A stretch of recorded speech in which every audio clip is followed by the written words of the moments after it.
आपके अंदर विराजमान है कि जैसा एक संत का स्वरूप होता है, संत का भाव होता है, संत का स्वभाव होता है। हम कहेंगे अगर कहीं देखने जाना हो तो श्री महादेव महाराज जी के पास जाकर देख लीजिए। सरलता,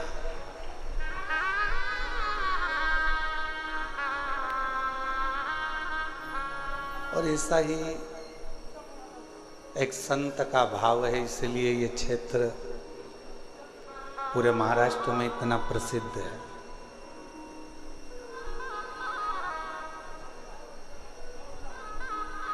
जब कल हम श्री क्षेत्र में पहुंचे चाकरवाड़ी में, समाधि मंदिर के अंदर जब अभिषेक किया, दर्शन किया, तो ऐसा लग रहा था कि जैसे कोई अलग से कोई ज्ञान की ऊर्जा, कोई तप की ऊर्जा, कोई भजन की ऊर्जा, कोई कीर्तन की ऊर्जा प्रणाम करते ही अपने शरीर में समा रही। और इतने पवित्र क्षेत्र में अगर ये शिव महापुराण की कथा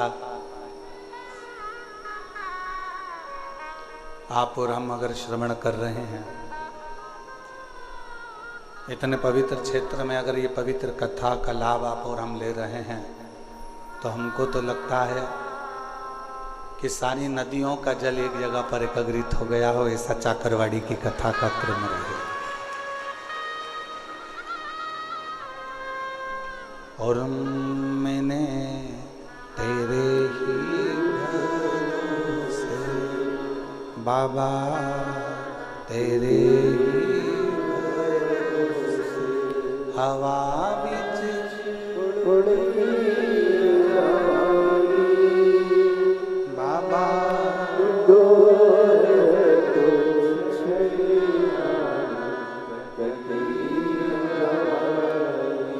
भोले मैं तेरी शंभू मैं हवा बीच उड़ती बाबा,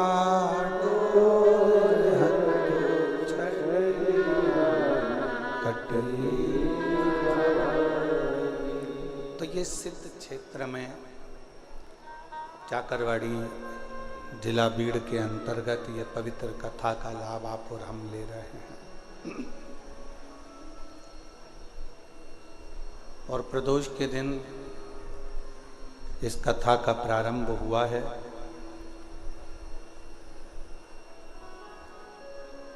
शिव कथा कहती है किसी संत की पवित्र भूमि पर जब किसी संत की ही कथा का रसतत्व ग्रहण करने का सौभाग्य मिले, संत की ही कथा का लाभ लेने का यदि आप और हमको सौभाग्य मिले, तो ये समझें कि हम कोई साधारण व्यक्ति नहीं है। कहीं भगवान शिव की कृपा से किसी संत की शरणागति में संत का ही रसतत्व ग्रहण करने का सौभाग्य शिव जी की कृपा से प्राप्त हुआ।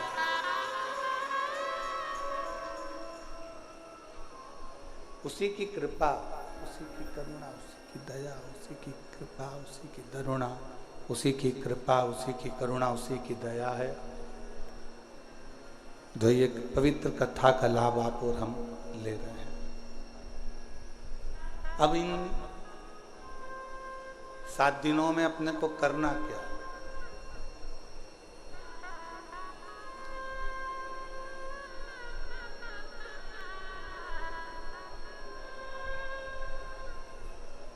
अपना घर छोड़ा, पीछे की आवाज बढ़ाओ।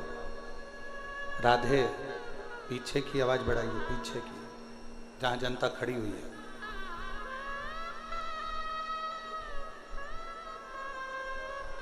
7 दिनों में अपने को करना क्या? जैसे अपना घर छोड़कर आप और हम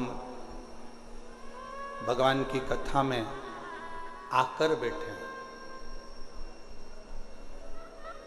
उसी तरह अपने विषयों को, अपनी आसक्ति को, अपनी तृष्णा को, अपने अहंकार को थोड़ा दूर छोड़कर भगवान की शरणागति में आकर बैठना।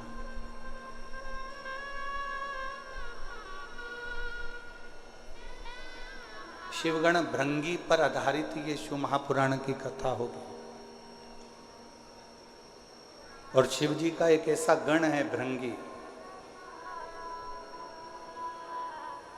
जो भगवान शिव के सिवाय कहीं उसका चित्त, उसका मन जाता ही नहीं। और एक बार जो शिव का होकर आ गया, एक बार जो परमात्मा का होकर आ गया, तो ये मानकर चलो कि फिर तुम्हें कहीं भटकने की जरूरत नहीं पड़ेगी। शंकर तुम्हारा हाथ थामकर तुम्हें मंजिल तक पहुंचा देगा।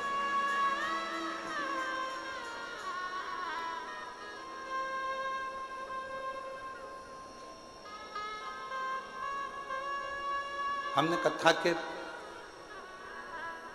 पहले भी वर्णन किया है कि शिव महापुराण की कथा करवाने वाला कोई दूसरा नहीं होता, स्वयं देवाधिदेव महा, जम के बोलो जरा, देवाधिदेव महादेव होते। और आज वास्तव में कथा के यजमान भी महादेव महाराज ही हैं।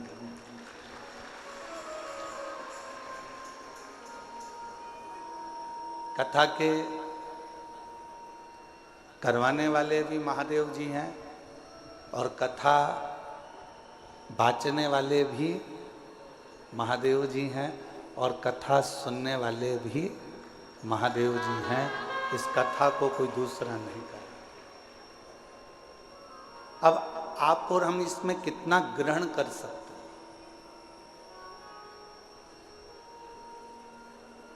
आप और हम इसमें से कितना ले सकते हैं, कितना अपनी जिंदगी में उतार सकते हैं, कितना प्राप्त कर सकते हैं, या आप और हमारे ऊपर निर्भर करता है।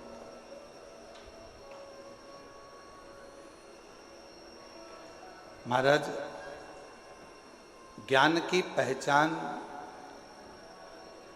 बहस से होती है। एक सास बहू की आपस में जो बहस चलती है, उससे ये पहचान हो जाती है कि बहू में कितना ज्ञान है।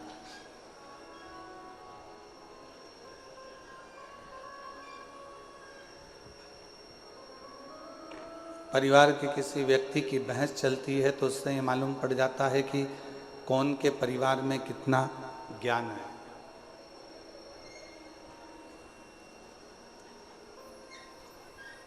एक बहस की पहचान, एक ज्ञान की पहचान उसकी आपसी भाषा की बहस से हो जाती है।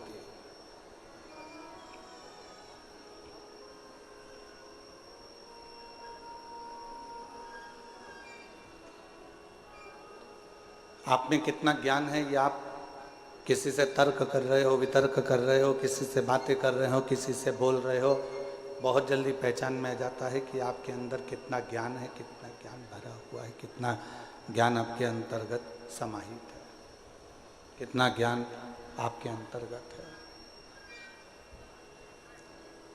और यदि इंसान की पहचान करना है तो उसकी पहचान करने के लिए बहुत सारे धन, वैभव, संपदा, सत्ता, दौलत की जरूरत नहीं पड़ती।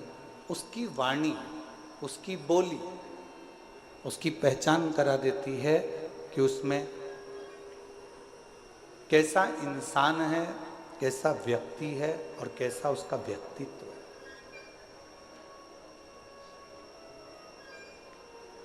केवल वो बोलेगा, केवल उसकी वाणी निकलेगी, केवल उसके शब्द निकलेंगे, केवल वो बोलेगा और उससे उसकी पहचान हो जाएगी कि इसकी वाणी के अनुसार ये इंसान कैसा है। अब उसको परखने की जरूरत नहीं है, उसको बहुत जानने की जरूरत नहीं, उसको बहुत देखने की जरूरत नहीं, केवल उसको उसकी वाणी, उसकी शब्द, उसकी बोली ही उसकी पहचान बता देती है।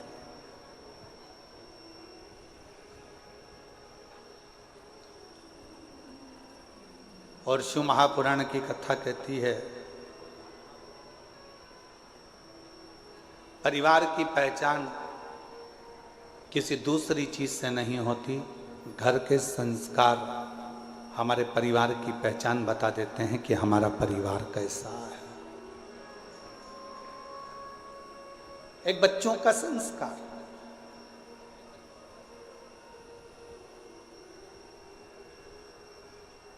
एक प्रसंग याद आता है, और ये केवल कोई कथा नहीं है, ये ओरिजिनल प्रसंग है जिसको हमने अखबार में पढ़ा था, शायद 4-6 साल पुराना हो सकता है।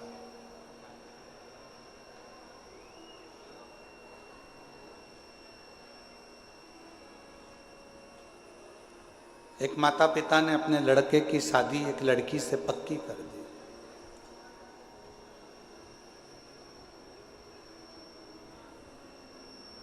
दिखने में सुंदर है लड़की, अच्छी है, श्रेष्ठ है, सुंदर है, पढ़ी लिखी भी है।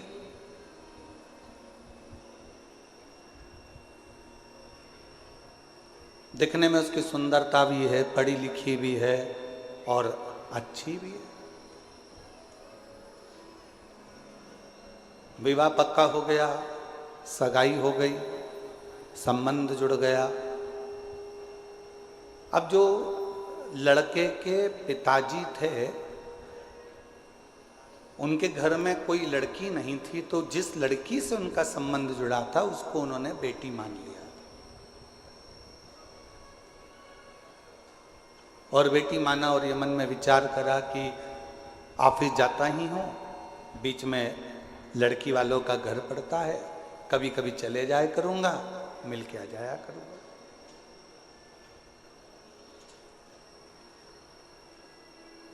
ये कोई कथा नहीं है, हमने अखबार में पढ़ा था, 6 साल 8 साल पहले का एक प्रसंग है जो आपको श्रवण करा।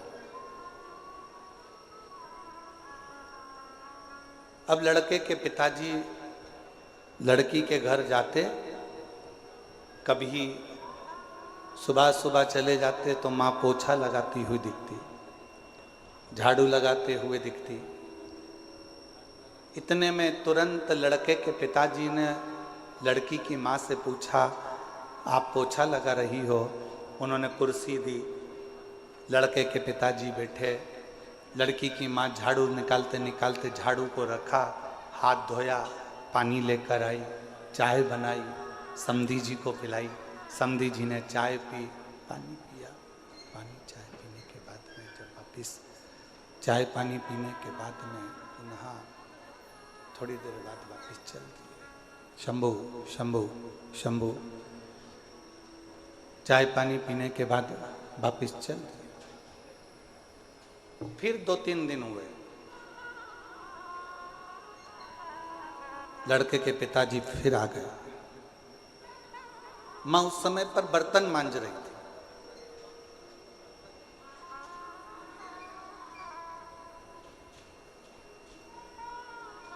ससुर जी ने पूछा, समधी जी ने पूछा, क्यों साहब समधी जी कहाँ गए? कहा वो काम से गए। बेटा काम से गया, बेटी अंदर है। अच्छा। समधी जी के लिए बर्तन मांगते मांगते छोड़कर फिर वो चाय लाई, पानी लाई, समधन ने चाय पानी पिलाया। समधी जी फिर चले गए। 1.5 महीने के बाद फिर समधी जी आ। समधन कपड़े धो रही थी, आवाज लगाई, दरवाजा खोला, फिर आए, फिर पूछा सब कहाँ हैं? तो कहा कोई वहाँ, कोई वहाँ, कोई वहाँ। हाथ धोया, पानी लाई, कुछ नाश्ता बना के रखा था, नाश्ता लेकर दिया। 15 दिन के बाद फिर समधी जी आए, सास ने लड़की की माँ ने फिर वैसा की वैसे किया। अब समधी जी ने एक पत्र लिखकर भेजा कि हमारी तरफ से ये रिश्ता कैंसिल करा जाता है, हमको ये संबंध नहीं रखना, हमको ये रिश्ता नहीं रखना। लड़की के माँ बाप ने पूछा, साहब आपका हमारा इतना अच्छा प्रेम है, संबंध है, फिर आप लड़का लड़की का ये संबंध क्यों नहीं रखना चाहते? तो लड़के के पिता ने पत्र भेजकर लिखा, हमें हमारे घर में बहू चाहिए जो अपने माँ बाप का आदर करती हो, वो आदर अपने सास ससुर का करे। अगर माँ घर में बर्तन मांज रही है और बेटी घर में मोबाइल चला रही हो, माँ कपड़े धो रही हो और बेटी लैपटॉप चला रही हो, माँ झाड़ू लगा रही हो और बेटी अपने कमरे में सो रही हो, माँ पूरे घर का काम कर रही हो और बेटी आराम से बैठकर अपने कमरे से बाहर ना निकल रही हो, तो हमको टेबल पर सजाने के लिए गुलदस्ता नहीं चाहिए, हमको बहू चाहिए, हमको बहू चाहिए। खूब पढ़ाओ बेटियों को। यशु महापुराण की कथा कहती है, शंकर जी की 6 लड़कियों को शंकर जी ने अलग अलग गुरु के गृह में पढ़ने के लिए भेजा था। शायद दुनिया का पहला पिता होगा जो अपनी बेटी को शिक्षा अध्ययन करने के लिए भेजे थे, वो देवाधिदेव महादेव थे, वो भगवान शंकर थे, वो भगवान शिव, वो उघड़दानी देवाधिदेव महादेव भगवान शंकर थे। खूब पढ़ाओ बेटी को, अच्छी एजुकेशन दिलाओ बेटी को, अच्छा कॉलेज दिलाओ बेटी को, अच्छे स्कूल में पढ़ाओ बेटी को, तुम्हारी कैपेसिटी से ज्यादा अध्ययन कराओ बेटी को। पर निवेदन है, अपनी घर की बेटी को एक संस्कार जरूर देना कि अगर माँ थकी हुई दिख रही हो तो बेटी कहे, मम्मी भले मैं ऑफिस से आई हूं, तुम बैठो, मैं चाय बनाकर तुम्हारे लिए भी लाती हूं और मेरे लिए भी लेकर आ। माँ आप रुको, थोड़ा काम मैं करती हूँ, आप बैठे रहो, मम्मी टेंशन मत लो, मैं कर दूंगी ना, हो जाएगा ना, चिंता मत करो, चलो बैठो, पापा चिंता मत करो। जिस घर की बेटी का संबोधन, जिस बेटी के घर के शब्द अपने माँ बाप के लिए इस तरह के निकलते हैं, समझ लेना वो बेटी अपने ससुराल में थोड़ी तंगी में भी अपनी जिंदगी का बसर सही से कर सकती है, कर सकती है। थोड़ी तंगाई आएगी, थोड़ी तकलीफ आएगी, पर उसमें भी वो अच्छे से जिंदगी का बसर कर सकती है, जिंदगी श्रेष्ठ जी सकती। आज के जमाने में हम सहनशीलता नहीं दे पा रहे। शिव महापुराण की कथा कहती है, परिवार की सबसे बड़ी पहचान होती है उसके घर के संस्कार। मेरे उघड़दानी, मेरे शंकर भगवान के परिवार की सबसे बड़ी पहचान है उनके घर के संस्कार। राजा नहुष के घर में तकलीफ आई और शंकर भगवान की बेटी अशोक सुंदरी ने अपने पति के साथ कदम से कदम मिलाकर कार्य करना प्रारंभ किया। शिव जी के दामाद का नाम था राजा नहुष। शंकर जी की बेटी राजा नहुष के साथ ब्याही थी।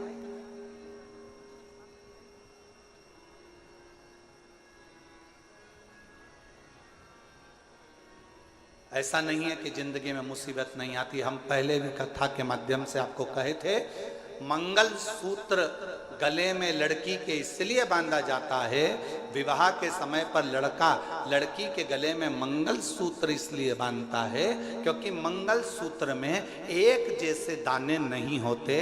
मंगल सूत्र में थोड़े दाने सोने के होते हैं तो थोड़े दाने काले होते हैं।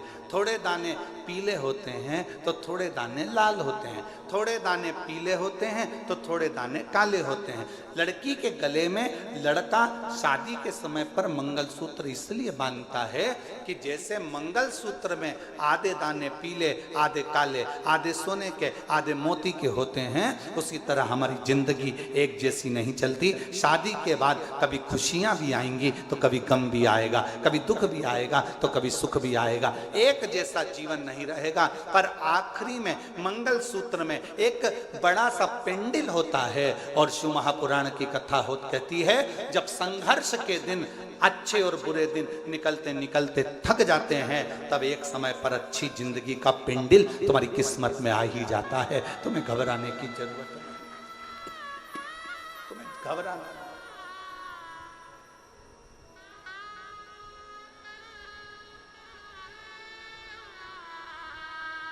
एक अच्छे परिवार की पहचान, एक अच्छे परिवार की पहचान उसके घर के संस्कार से होती है। कैसा संस्कार है उसका, ये उसके घर की पहचान बता देती है। इसलिए फिर निवेदन है कि मत बुरे कर्म कर वरना, सब बोलो सब, भगवान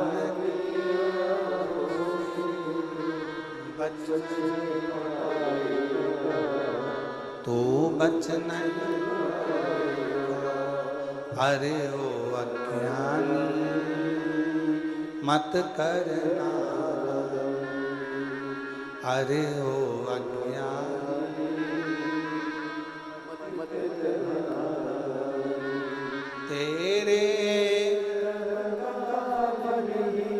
तू ही पाएगा जैसा किया तूने, तेरे आगे मत बुरे वरना पछताए, भगवान की आंखों से बच नहीं, तू बच नहीं पाएगा, अरे ओ अज्ञानी मत करना। अब अच्छे परिवार की पहचान बताने का सबसे सुंदर तरीका है आपके घर का संस्कार।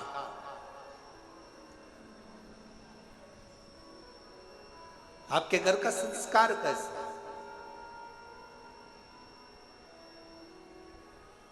कोई आया, आप खड़े होकर उससे मीठी वाणी में बात कर लिए, जल का पूछ लिए, प्रणाम कर लिए, नमन कर लिए, सत्कार कर लिए, उतने में पहचान हो जाती है कि परिवार कैसा।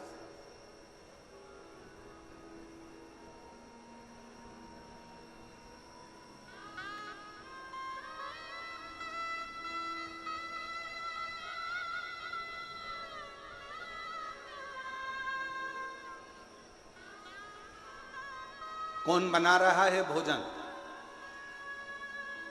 कौन दे रहा है सेवा?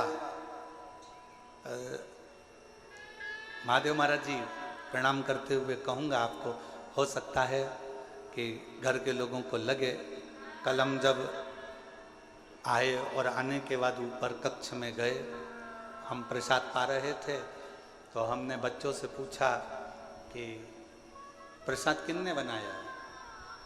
तो बच्चे बोले कि महादेव महाराज जी के ही यहाँ से, उनके ही परिवार की, उनकी ही माता जी और उनकी ही धर्मपत्नी आदि जो परिवार में बेटी और परिवार के सदस्य हैं, वही प्रसाद बना। तो हमने ललित महाराज जी को तुरंत कहा कि उनको धन्यवाद देना कि इतने आदरणीय होने के बाद भी उन्होंने अपना रसोई घर नहीं छोड़ा और प्रसाद बनाने की क्रमता जारी रखी, उसके लिए साधुता।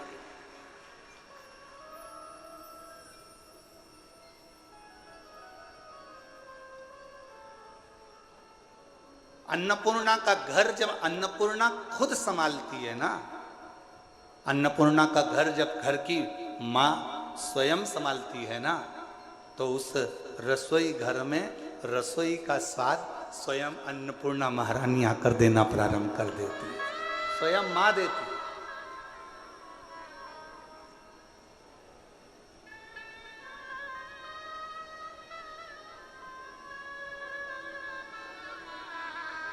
और यही प्रभु की कृपा है। हम हर जगह कथा करने जाते हैं तो कहीं ना कहीं हमको कहना पड़ता है कि कहना कि सब्जी में मिर्ची की मात्रा कम करो, कहना पड़ता है सब्जी में ये मात्रा ज़्यादा करो, कोई मात्रा कम करो।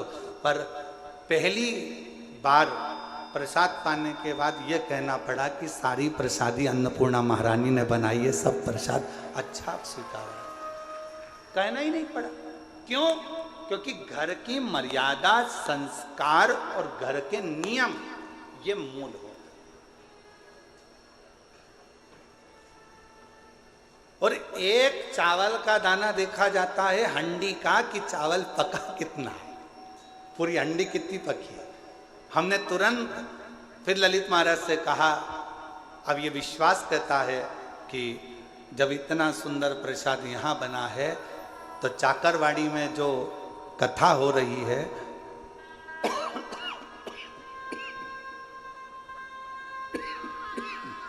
उसके भंडारे का प्रसाद भी बड़ा सुंदर बन रहा होगा और सब आराम से प्रेम से पा रहे हैं।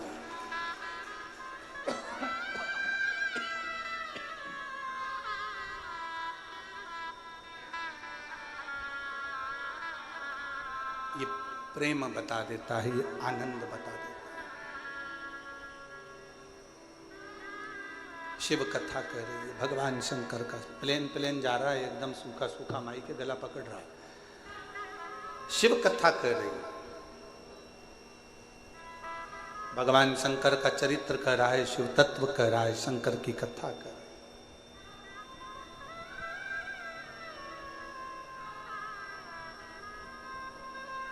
आपके घर के संस्कार बता देते हैं कि परिवार कैसा है,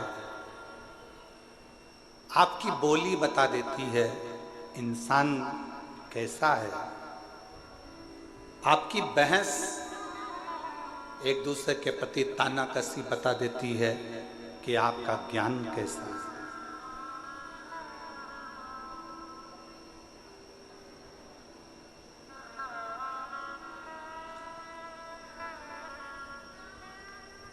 इसलिए निवेदन है, शिव को स्वीकार करने से पहले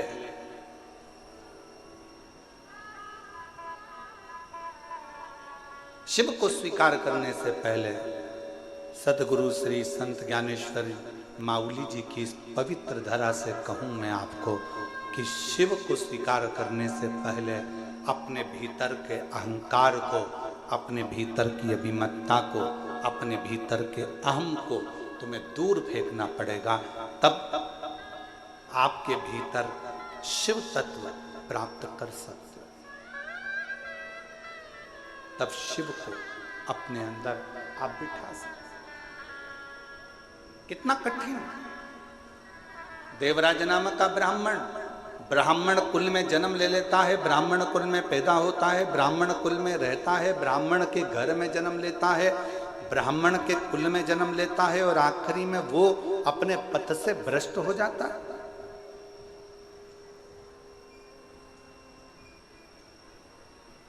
अपने मार्ग से दूर हो जाता है।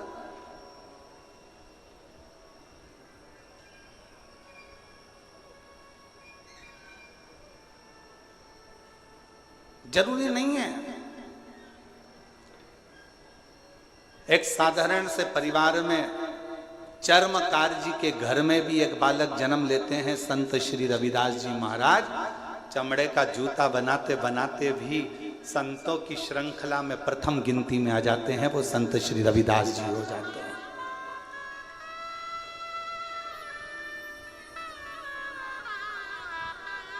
नामदेव जी महाराज, संत तुकाराम जी महाराज,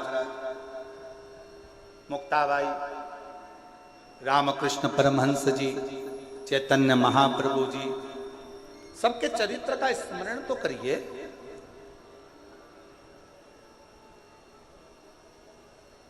संत श्री नामदेव जी महाराज को एक बार रोक लिया गया, कीर्तन कर रहे थे, विठ्ठल विठ्ठल विठ्ठल विठ्ठल लगे हुए अपनी भक्ति में अलमस्त। नामदेव जी महाराज राम कृष्ण हरि जय राम कृष्ण राम कृष्ण राम कृष्ण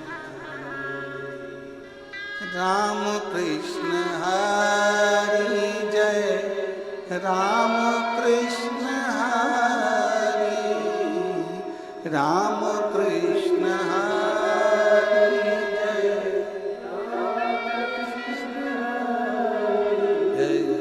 राम कृष्ण हरि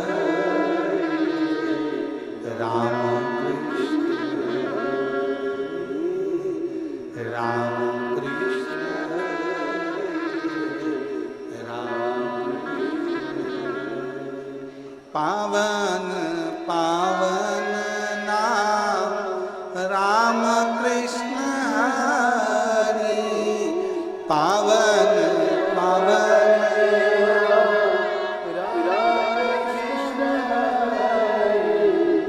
राम कृष्ण हरि जय राम राम कृष्ण राम। नामदेव जी महाराज अपने कीर्तन में डूबे हुए थे।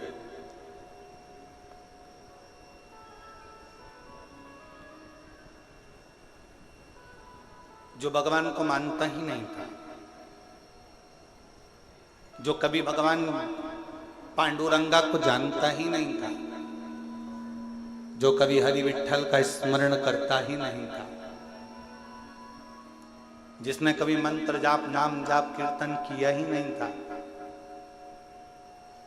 उसने नामदेव जी को कीर्तन करते करते रोक दिया।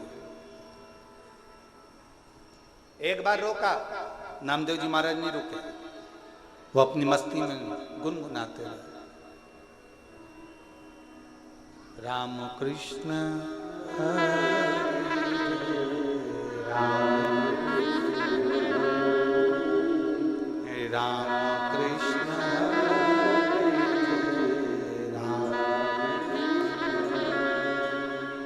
राम कृष्ण हरि जय राम कृष्ण हरि जय राम कृष्ण हरि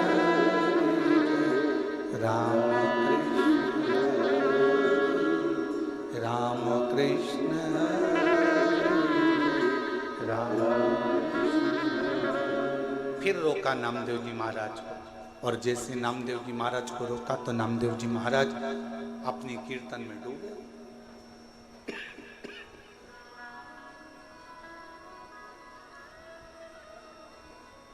बार बार नामदेव जी को रोका जा रहा, नामदेव जी महाराज रुकते हैं। फिर रोका, फिर नहीं रुके।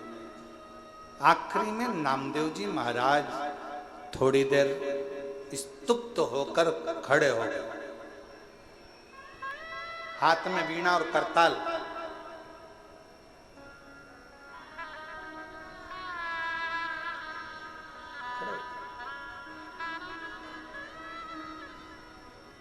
क्या है भाई, तुम मुझे कीर्तन क्यों नहीं करने देते?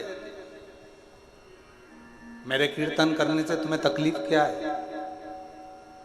मेरे कीर्तन करने से तुम्हें कष्ट क्या है? नामदेव जी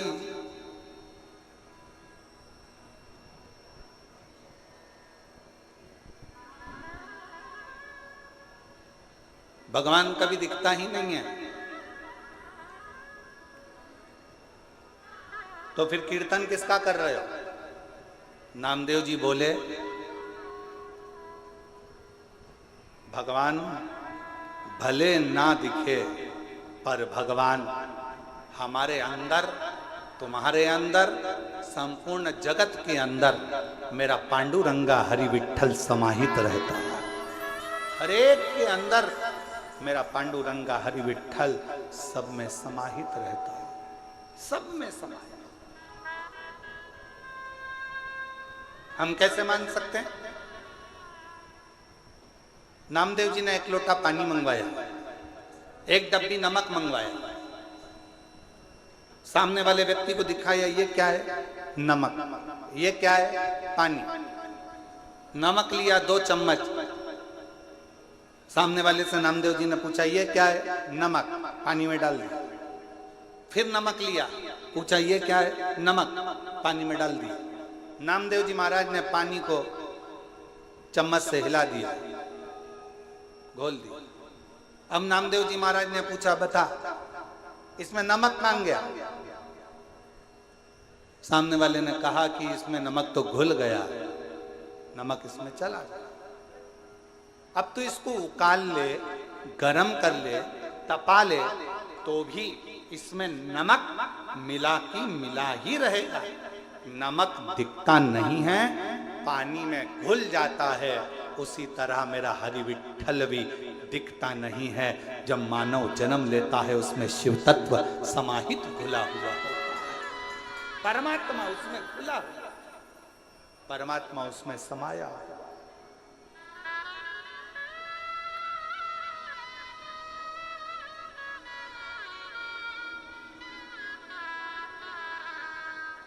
और उस परमात्मा को जानने के लिए कुछ नहीं करना, हमें देखना नहीं है, परमात्मा को महसूस करना।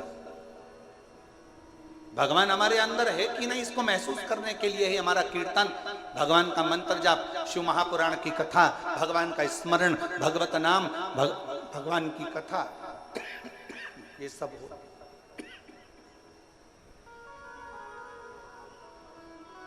ये परमात्मा को जानने के लिए होती है, परमात्मा को पहचानने के लिए होती है। हमारे अंदर शिव तत्व कितना है, हमारे अंदर भगवान कितना समाहित है, हमारे अंदर भगवान कितना समाया हुआ है, इसकी पहचान हमारी कथा, भगवान शंकर का चरित्र, भगवान की पावन कथा हमको बता देती है कि हमारे अंदर शिव तत्व कितना है। आज एक संत की भूमि पर संत की कथा, शिवगण भृंगी शिव महापुराण की कथा चल रही है।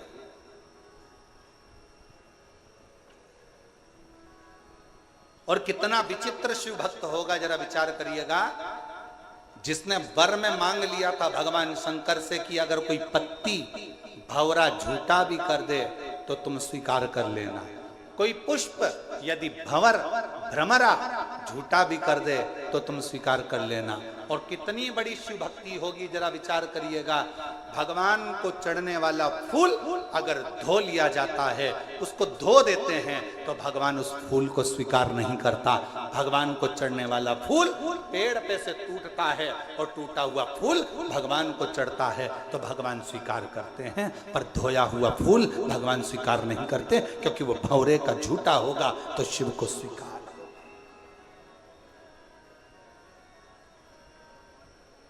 कितना विचित्र कथा है।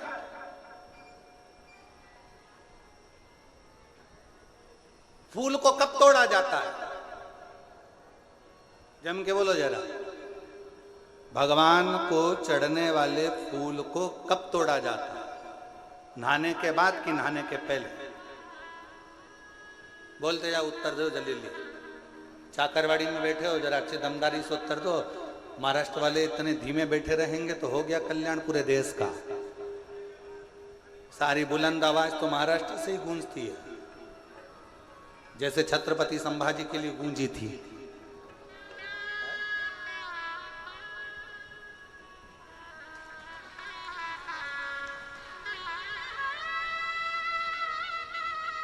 बोल बम का नारा है, आवाज नहीं आई, दमदारी से बोलो। बोल बम का नारा है, सारी समस्या का हल श्री शिवाय। भगवान के लिए फूल कब तोड़ा जाता है? नहाने के बाद कि नहाने के पहले? ठीक है।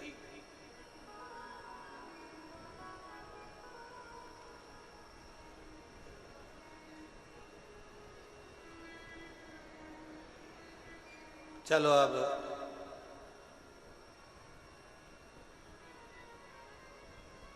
पुष्प शिव महापुराण की कथा बाची थी, किन किन ने सुनी थी? उस कथा को एक बार हम पुनः, अगर बीच में कभी योग लगा तो आस्था चैनल वालों से कहेंगे कि उस कथा को एक बार वापिस आस्था चैनल पर दिखाओ। पुष्प शिव महापुराण की कथा वो 5 दिन की थी।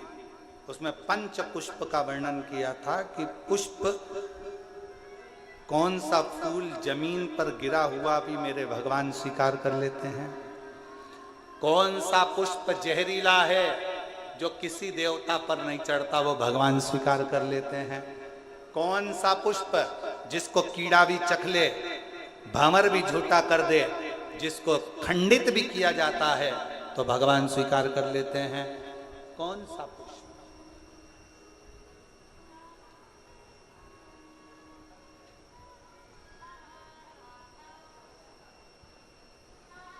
कौन सा पुष्प?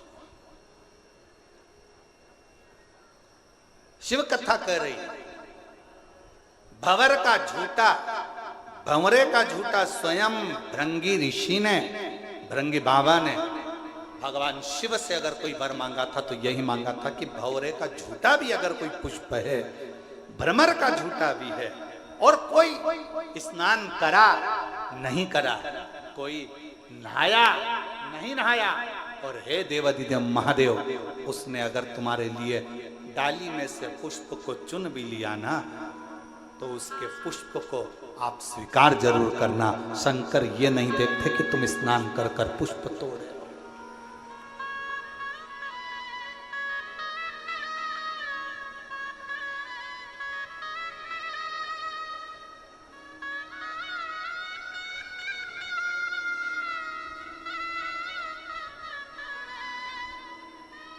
बस वो तो हृदय से मांग लो, हृदय से। हे त्रिपुंडधारी, हे त्रिशूलधारी, हे त्रिपुंडधारी,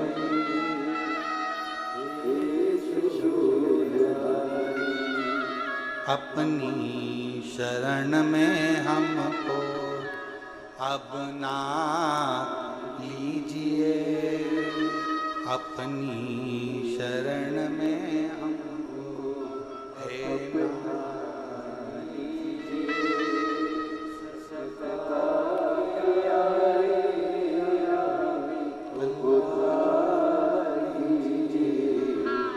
उद्धार कीजिए, हे त्रिपुंडधारी,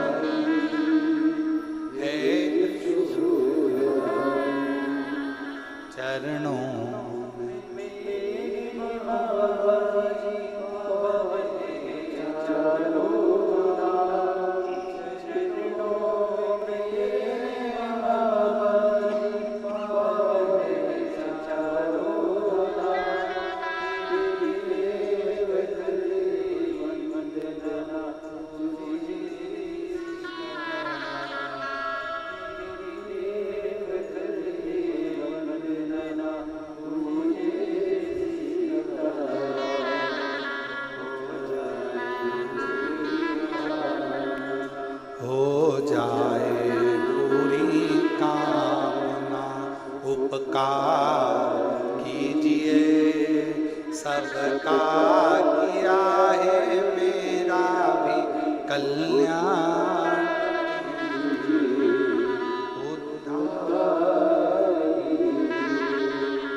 कि तुम स्नान कर कर पुष्प तोड़े कि स्नान के बाद पुष्प तोड़े, भगवान ये देखता है कि तूने मन कितना पवित्र रखा।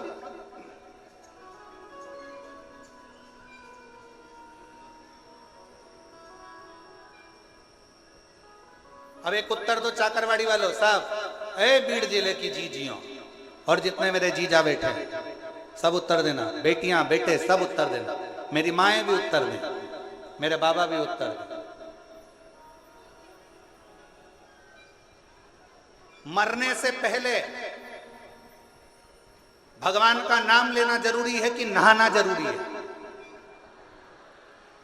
मरने के पहले, मैं मरने की बात नहीं पूछ रहा हूं, मरने के पहले भगवान का नाम लेना जरूरी है कि नहाना जरूरी है? चलो बोलो, जल्दी जल्दी बोलो। भगवान का नाम लेना जरूरी है। अब तुम्हारे पास में दो ऑप्शन सजाएं कि नहीं बहुत बदबू आ रही है, पहले मैं नहा लूं फिर मरूंगी,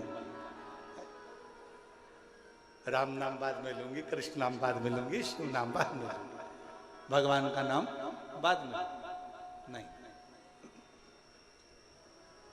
प्राण छूटने वाले हैं, अंतिम क्षण चल रहा है, कोई नहीं देखेगा कि तुझे हॉस्पिटल में पड़े हुए कितने दिन हो गए, कितने दिन से तूने स्नान नहीं करा, कितने दिन से तू नहाया नहीं, कितने दिन से तूने ब्रश नहीं करा, कितने दिन से तू कभी स्नान नहीं कर पाया, कोई नहीं देखेगा। हर व्यक्ति एक बात कहेगा, अंतिम क्षण है, राम कहो अंतिम क्षण है, कृष्ण कहो अंतिम क्षण है, पांडुरंगा हरि विठ्ठल कहो अंतिम क्षण है, शिव का नाम लो अंतिम क्षण है, भगवान को याद करो।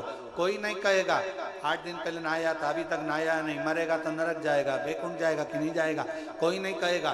सब कहेंगे अगर मरने से पहले भगवान का नाम ले लिया तो बैकुंठ तो चला गया, नहाया कि नहीं नहाया किसी को मतलब नहीं।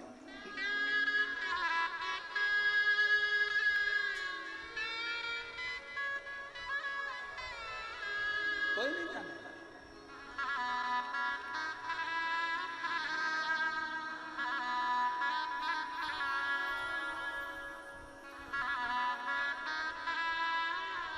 कोई नहीं जानेगा महाराज, कोई नहीं पूछेगा।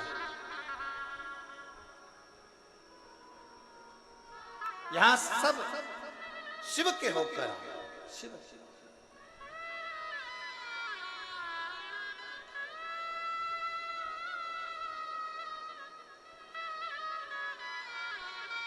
शिव की शरण में आ जा,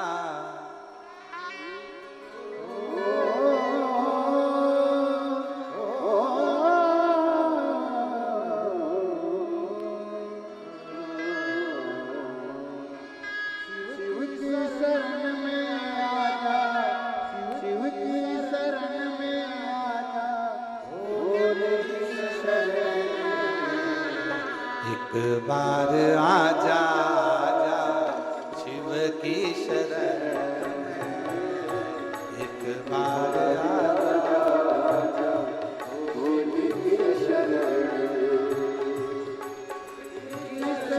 में आजा, शिव की शरण में आजा, शंभो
शेखर भोले त्रिपुरारी है। गले मुंड मान राजे कर त्रिशूलधारी है। गले मुंड मान राजे कर त्रिशूलधारी है। गले मुंड मान राजे कर त्रिशूलधारी है। गले मुंड मान राजे कर त्रिशूलधारी है। नंदी पे सवारी ओ नंदी पे सवारी भोले की शरण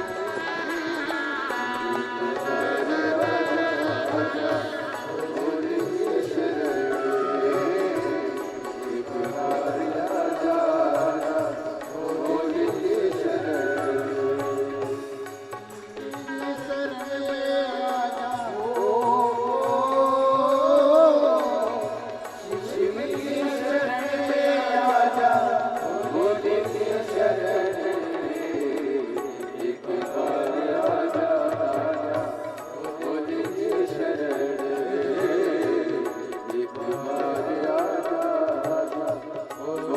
की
हरे भक्त रहता हूँ मैं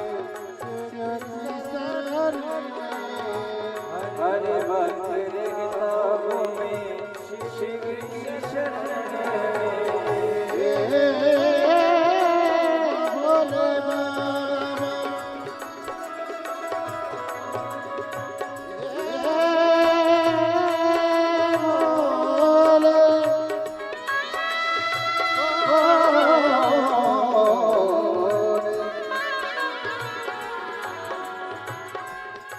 हरे भक्त रहता हूँ मैं शिव की शरण में।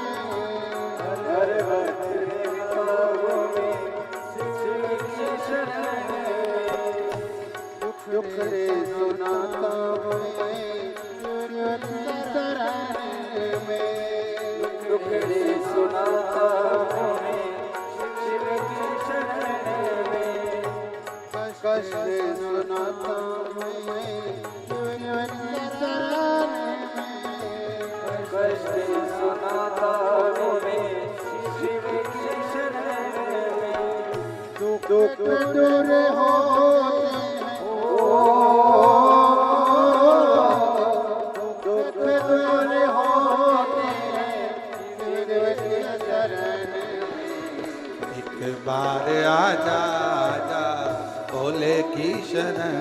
में एक बार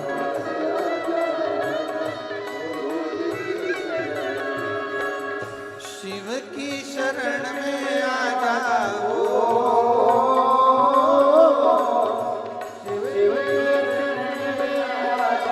भोले की शरण एक बार आ जा, आजा भोले की शरण एक बार ओ एक बार आ जा, आजा भोले की शरण एक बार ओ शिव की शरण में आ जाओ, शिव की शरण में आ जाओ, भोले की शंभो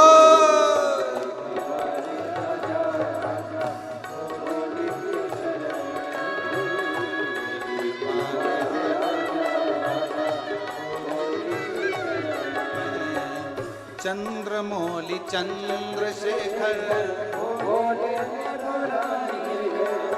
चंद्रमौली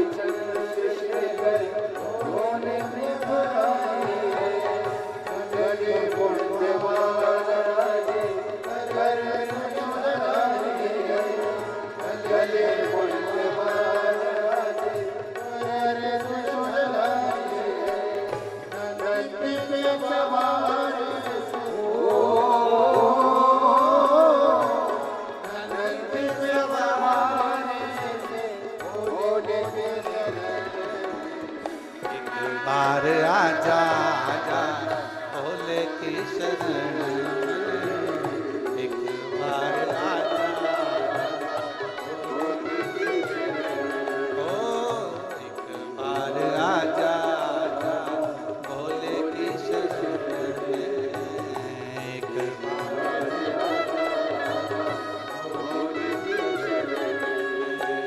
भोले की शरण में आ जाओ, भोले की शरण में आ जा, बाबा की शरण में एक बार आ जा, आजा भोले की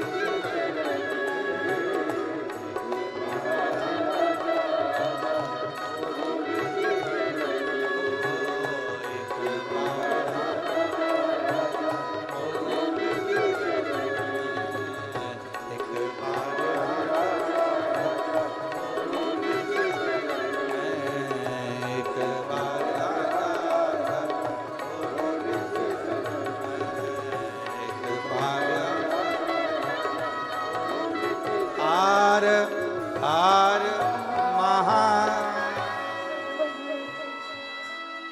भगवान देवाधिदेव महादेव की पवित्र कथा है। अपने स्थान पर बैठकर